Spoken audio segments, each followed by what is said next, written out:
भगवान श्री कृष्ण एक संदेश देते हैं, अंत काले च मामेव स्मरन् मुक्त्वा कलेवरम यह प्रयाति स मद भावम याति नास्ति अत्र संशयः। जो व्यक्ति मृत्यु के समय शरीर को त्यागते हुए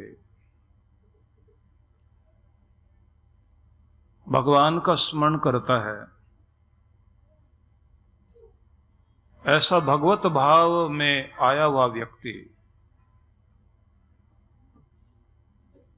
भगवान कहते हैं स प्रयाति यह मद भावम याति नास्ति अत्र संशय, निश्चित ही भगवान को प्राप्त कर लेता है। अंतमति सो गति हम लोग सुनते हैं। लोग इस अंतमति को बनाए रखने के लिए अपने बेटा बेटी का नाम भगवान के नाम पर रख लेते हैं कि जिससे कम से कम आखिरी समय में अगर मोह ममता के कारण बेटे का ही नाम पुकारें तो भगवान का नाम तो होगा। तो कैसे भी नाम मुख से निकले और गति हो। हम सभी लोग इस दुनिया में अपनी प्रगति के लिए सोचते हैं और सद्गति के लिए सोचते हैं। प्रगति करना चाहते हैं सांसारिक उन्नति के लिए, और सद्गति की कामना करते हैं कि मरकर भी हम दुर्गति को प्राप्त ना हो, अधोगति को प्राप्त ना हो। तो सांसारिक सफलता के लिए और पारमार्थिक सफलता के लिए जीवन प्रभु में होना बहुत आवश्यक है। जो भी आप काम करते हैं उस काम को जीवन यापन के साथ साथ जीवन दाता के साथ जोड़िए कि जीवन देने वाले परमात्मा ने जो भी हमारे सेवा वृत्ति नौकरी जो लगा दी है, वो नौकरी किसी इंसान की हम नहीं कर रहे हैं, हम भगवान की नौकरी कर रहे हैं। इसको हम खूबी से करते जाएं, उतने से संतुष्ट हो जाएं, जितना दिया, जैसा दिया, जिस तरह का दिया, भगवान का धन्यवाद करते हुए जी सकें। धन्यवाद करता हुआ व्यक्ति जिए तो उस व्यक्ति के जीवन में संतुष्टि आती है। शिकायत करते हुए जीता है तो चेहरे की मुस्कुराहट गायब हो जाती है और प्रभु की भक्ति भी ठीक से नहीं होती। इसलिए हमेशा ये ध्यान रख लीजिए, मिले हुए प्रसाद को धन्यवाद के साथ स्वीकार करना। जो नौकरी मतलब कर्म करने से जो कुछ प्राप्त हुआ, लेकिन इस बात को जरूर ध्यान रखना कि अपने कर्म को आपने बहुत खूबी से करना है। और जब आप कर्म करते हैं तो इस बात का भी आपको ध्यान रखना है कि आपका हृदय और बुद्धि दोनों का तालमेल होना चाहिए। प्रेमपूर्ण भी हो, युक्ति युक्त भी हो, बुद्धिपूर्वक भी कर्म करें। आधा अधूरा नहीं। भावनाएं जब जुड़ जाएंगी आपके कर्म में, तब वो कर्म प्रेम से भरा हुआ आपको ज्यादा आनंद देगा और भक्ति भी बनेगा। ऐसे समझिए कि जो लोग पूजा को कर्म धंधे की तरह करते हैं, वो किसी तरह उस कर्म को निपटाने की सोचते हैं। बस 5-10 मिनट में नाम वाम जपो, जल्दी से माला पूरी करो, फूल वूल चढ़ाओ भगवान को और फिर अपने काम में जाना है, लेट हो रहे हैं। तो ये प्रेम प्रकट करना नहीं हुआ, ये एक कर्म और एक क्रिया आपने पूरी की। जैसे आपका हृदय उससे जुड़ जाएगा, तब आप ये नहीं सोचते कि मैं 5 मिनट या 10 मिनट, जितनी देर भी आप खड़े हैं, आपके हृदय का प्रेम प्रकट होगा। मतलब जब आप घर से बाहर निकलते हैं तो छोटे से बच्चे को, कोई पोते को, पोती को, कोई अपने पुत्र और पुत्री को, छोटे से बच्चे को दुलार कर आप जाते हैं, तो उस समय आपका कर्म प्रेम से भरपूर हो जाता है। तब ऐसे नहीं भागते भागते नहीं सिर पे हाथ रखते। अगर भागते हुए भी सिर पे हाथ रखेंगे तो भी आपके हृदय से प्रेम प्रकट होगा। कितना भी जल्दी हो जाना, आप जब भगवान के मंदिर में जाते हैं तो ये समझ लेना, आपके फूल वहां नहीं पहुंचते, आपका प्यार वहां पहुंचता है। अपनी श्रद्धा को,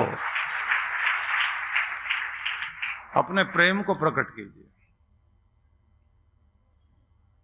और ये तभी होता है जब आप छोटे बच्चे को प्यार करते हैं, तो ये मेरा प्यारा, मेरा लाडला, मेरा स्नेह का पात्र, मेरे वात्सल्य का पात्र, मेरा बच्चा, जब आप कहते हैं, आपके हृदय का प्रेम प्रकट होता है। जब आप कहें मेरा भगवान, मेरा दाता, मेरा मालिक, मेरा सब कुछ, मेरा दाता, सब कुछ देने वाला, मेरी रक्षा करने वाला, मैं उसके चरणों में सिर झुकाकर प्रणाम करना चाहता हूं। मंत्र या कोई विधि महत्वपूर्ण नहीं है, महत्वपूर्ण प्रेम है। तो इसका मतलब है कर्म तो किया, लेकिन उसमें हृदय को जोड़ दिया। और जब आपका हृदय जुड़ जाता है तो यह ध्यान रख लीजिए कि वो कर्म फिर आपका पूर्ण कहलाता है। ये ऐसे ही है जैसे पक्षी के दोनों पंख, एक से ही उड़ना चाहे तो नहीं उड़ सकता पक्षी, एक टांग से आप नहीं चल सकते, दोनों चाहिए आपको।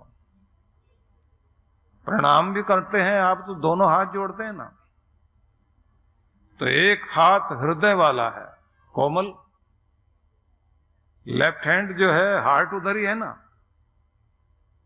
तो हृदय से,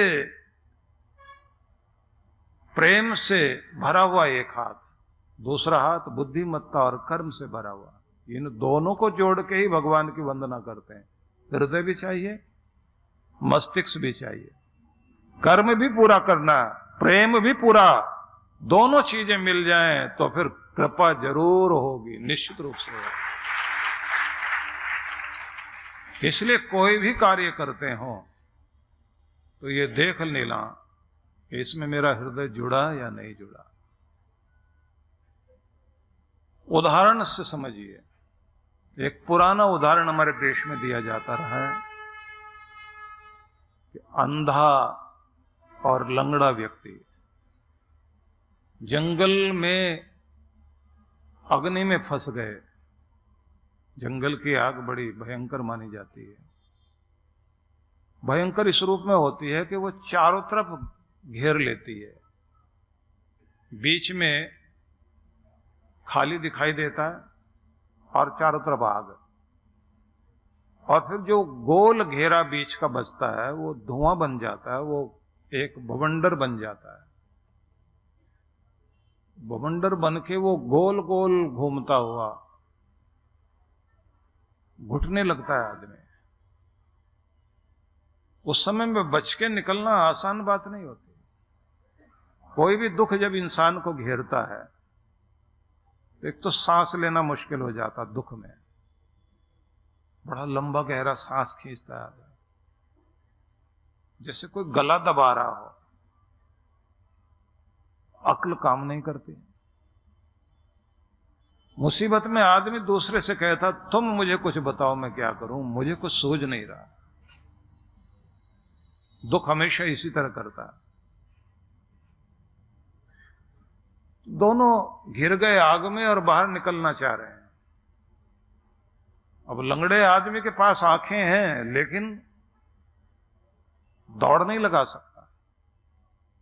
इस दुनिया में बहुत सारे लोग हैं जिनके पास आंख है, दिमाग है, अक्ल है, बड़ी बातें करेंगे, चल नहीं पाते, वो कर नहीं पाते कुछ भी।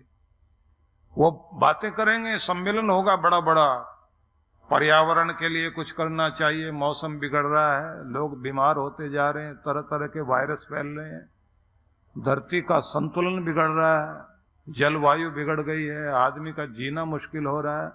सबको पेड़ लगाने चाहिए। पेड़ कितने लगाने चाहिए? तो फिर वो गिनती बताते हैं कि भारत में 13% वन है, होने चाहिए 30%, तभी हम जीवन को ठीक से जी पाएंगे। बादल ठीक समय में बरसेंगे, गर्म सर्द नहीं इस तरह का होगा। गर्मी में ज्यादा गर्मी, सर्दियों में ज्यादा सर्दी।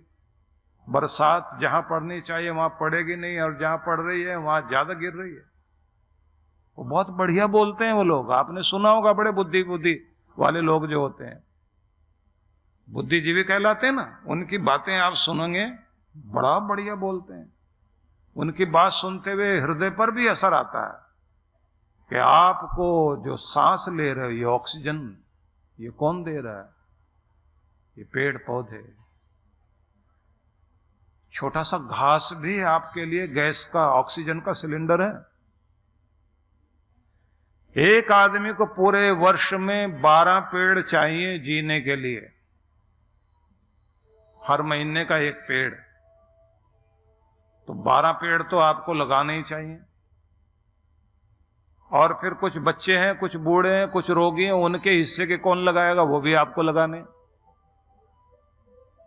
अब बातें तो बहुत अच्छी हो गई, वो लोग हाथ उठवाएंगे सबके,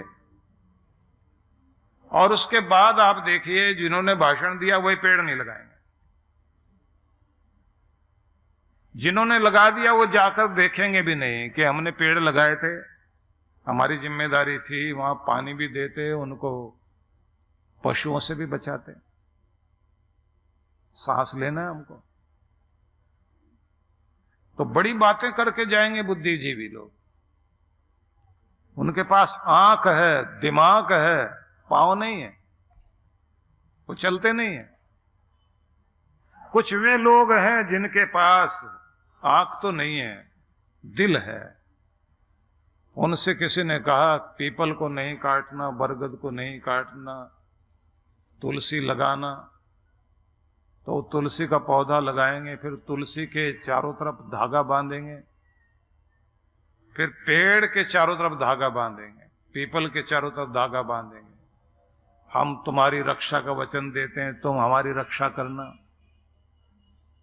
जैसे बहन भाई, एक धागा प्रेम का ही तो है, वो बांधकर बहन भाई के प्रति प्रेम जताती है, और भाई कहता है मैं तुम्हारी रक्षा करूंगा। इन लोगों के पास हृदय है, लेकिन करते भी हैं। उनसे तो अच्छे हैं जो कुछ भी नहीं करते।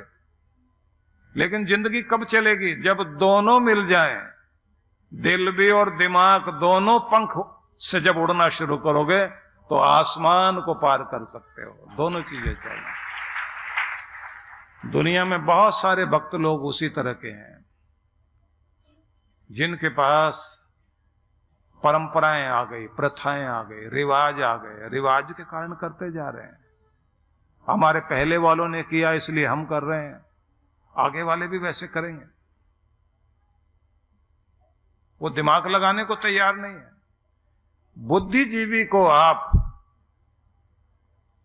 ज्ञान वाले को भक्ति दो और भक्ति वाले को ज्ञान दो। जब दोनों के पास दोनों चीजें हो जाएंगी, इस दुनिया का भला हो जाएगा। ये बहुत आवश्यक है।